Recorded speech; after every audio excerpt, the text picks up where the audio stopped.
All right, guys. So the other day, you had Brett Kavanaugh go to Morton's Steakhouse, and he was sitting there eating, and some protesters saw that he was there.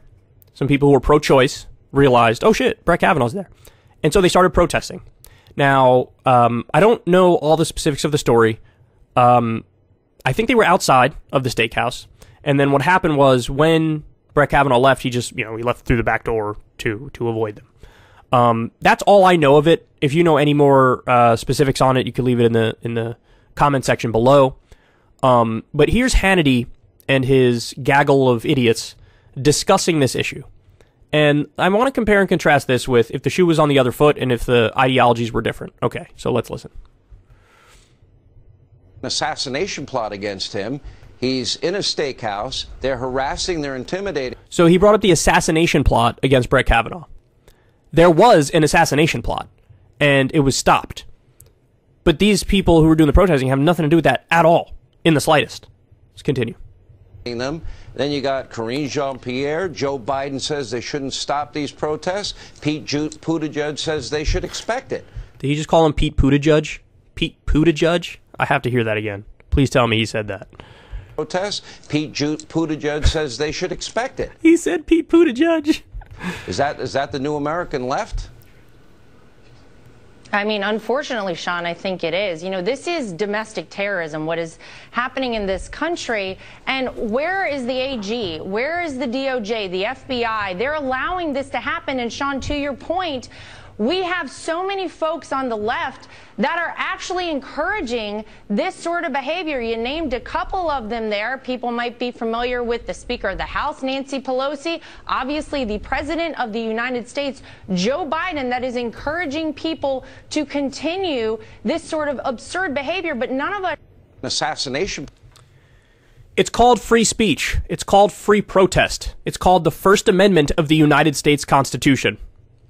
Now, let me ask you a question. If the roles were reversed, if it was a left Supreme Court justice or a left-wing politician, any Democrat, doesn't even need to be left-wing, and a bunch of right-wing activists protested them peacefully outside of a restaurant, what would their take be?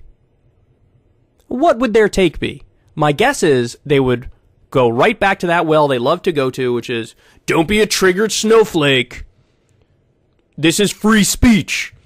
And we're allowed to say things even if it hurts people's feelings, and we're allowed to protest because this is our right to do that. And you know what? They would be correct in that instance. And I would defend protesters like that. I've done it before. I've defended free speech no matter what the ideology concerned is. If you flip the scenario, if you keep it the same, if you change it, all of it's irrelevant. Either you support free speech and free protest or you don't. And they're calling it domestic terrorism.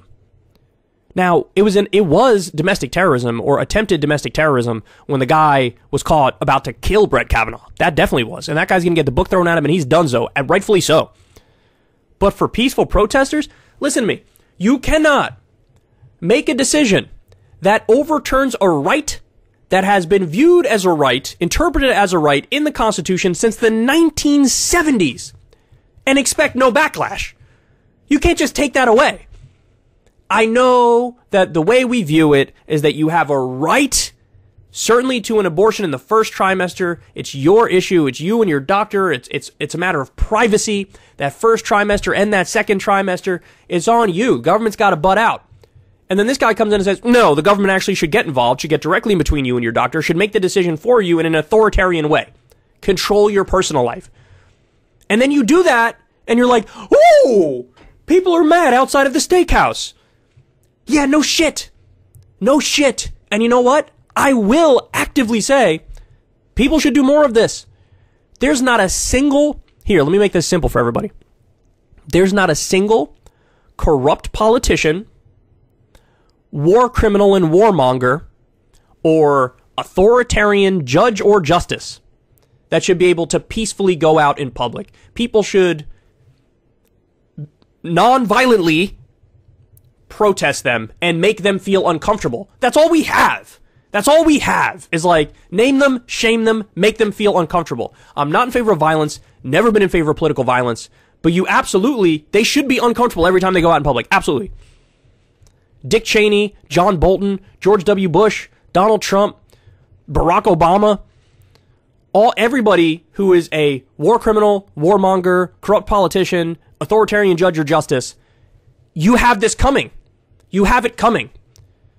And these people are heroes to try to protest and make these people feel uncomfortable. Because you know what? Next time, even if there's just a 10% chance that you make them stop and think for a second, the next time they're going to take away another right.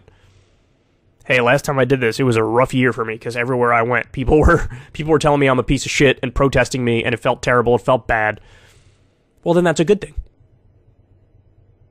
Again, I'm astounded by these people.